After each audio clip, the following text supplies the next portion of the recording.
और बात करेंगे राजधानी दिल्ली की, क्योंकि दिल्ली में एक बार फिर से दमघोंटू हवा लोगों को परेशान कर रही है। हवा लगातार जहरीली होती हुई नजर आ रही है। आज दिल्ली के कई इलाकों में AQI 400 को पार कर चुका है, जिससे लोगों को सांस लेने में परेशानी हो रही है। रिपोर्ट आप देखिए।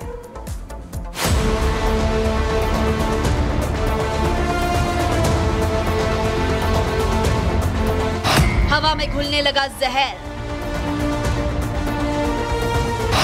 सांसों पर प्रदूषण का पहरा, दिल्ली में फिर से घुटने लगा दम। ये तस्वीरें राजधानी दिल्ली की है। हर साल की तरह इस साल भी सर्दियां आने से पहले दिल्ली गैस चैम्बर में तब्दील हो गई।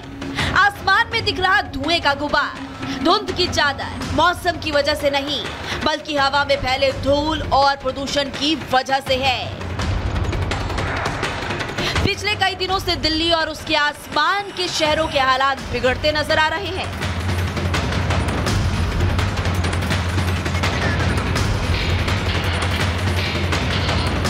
हवा में घुले जहर ने लोगों की मुसीबतें बढ़ा दी है।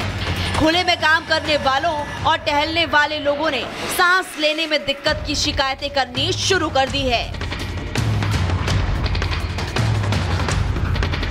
दमा और सांस की दूसरी बीमारी से परेशान लोगों का दम घुटने लगा है। ये हालात तब हैं जबकि दिवाली में अभी एक सप्ताह का समय बाकी है। मतलब दिल्ली में अभी हालात और खराब होने वाले हैं। दिल्ली में प्रदूषण का स्तर लगातार बढ़ता जा रहा है। बुधवार सुबह की बात करें तो दिल्ली का AQI यानी कि एयर क्वालिटी इंडेक्स 349 है, जो कि वेरी पुअर कैटेगरी में शो करता है। इस वक्त हम इंडिया गेट पर मौजूद हैं। सबसे पहले तस्वीरें आपको दिखा दें कि सुबह के समय इस इंडिया गेट पर बड़ी संख्या में लोग वॉक करने निकलते थे, लेकिन अब बिल्कुल सुनसान पड़ा है। उसका सबसे बड़ा कारण यही है कि पॉल्यूशन लगातार दिल्ली में बढ़ रहा है, और जो कि लोगों की सेहत के लिए बेहद हानिकारक है। प्रदूषण का असर राजधानी दिल्ली में दिखना शुरू हो गया है। सुबह की सैर पर निकलने वाले लोगों की संख्या कम हो गई है। बुधवार सुबह दिल्ली का एयर क्वालिटी इंडेक्स बेहद खराब रहा। शहर में कई इलाकों में AQI 400 के पार चला गया।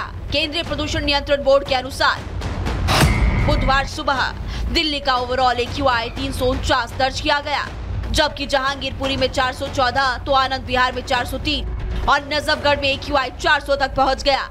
400 या उससे ज्यादा AQI को गंभीर माना जाता है। इतनी खराब हवा में सांस लेने से बीमारियों का खतरा भी बढ़ गया है, जिसका असर अब शहर में दिखना भी शुरू हुआ। सुबह कामकाज के लिए निकलने वालों को परेशानियां बढ़ गई है।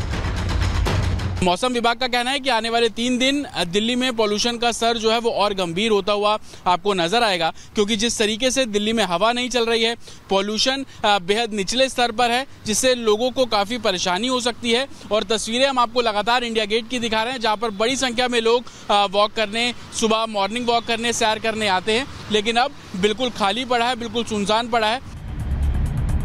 सिर्फ दिल्ली ही नहीं, दिल्ली से सटे हुए शहर जैसे कि गाजियाबाद, नोएडा, गुरुग्राम, फरीदाबाद में भी हालात बेहद खराब है।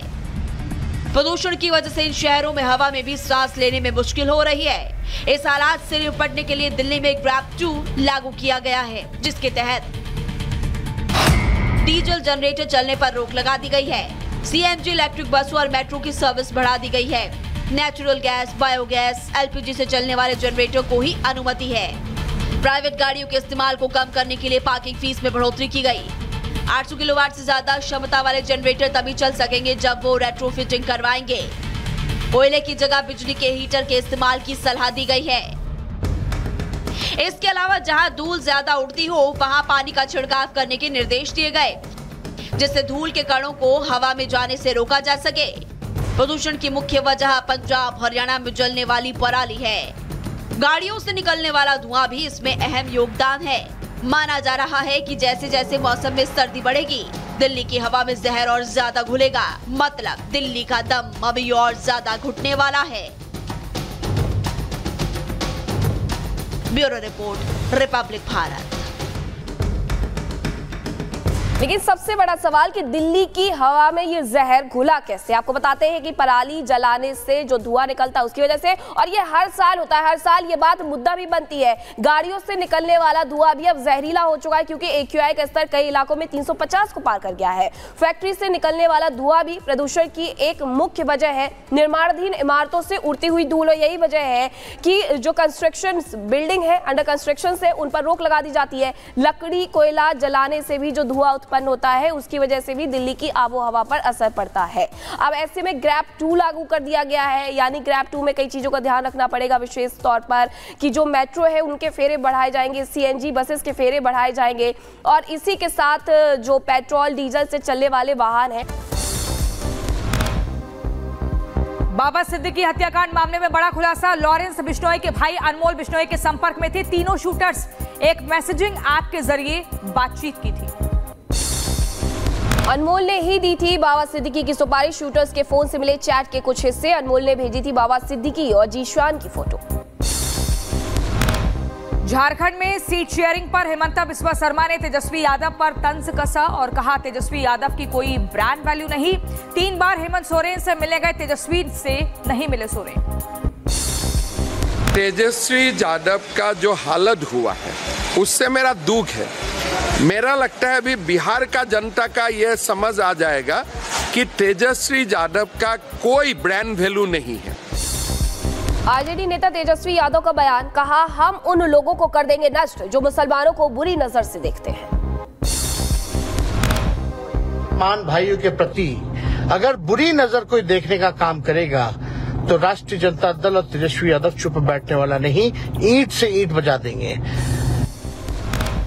उत्तर प्रदेश में सपा महासचिव शिवपाल यादव ने प्रशासन को दी चेतावनी और कहा बेईमान अफसरों का नाम लाल स्याही से लिख कर रखें, सबका हिसाब होगा। हमारे समाजवादी के जितने भी नेता कार्यकर्ता हैं तो उनका नाम लाल से लिखा जाएगा और सरकार आने पर 27 में सरकार बनाने जा रही जो और बता। लखनऊ में सपा प्रमुख अखिलेश यादव के जन्मदिन को लेकर कार्यकर्ताओं में खुशी। पार्टी कार्यालय के बाहर लगाए गए पोस्टर। उत्तर प्रदेश के बाराबंकी में थूक लगाकर रोटी बनाने का मामला सोशल मीडिया पर वायरल हुआ। वीडियो हाफिज जी होटल का बताया जा रहा वीडियो। लखनऊ में पुलिस और बदमाशों के बीच हुई मुठभेड़, गोलीबारी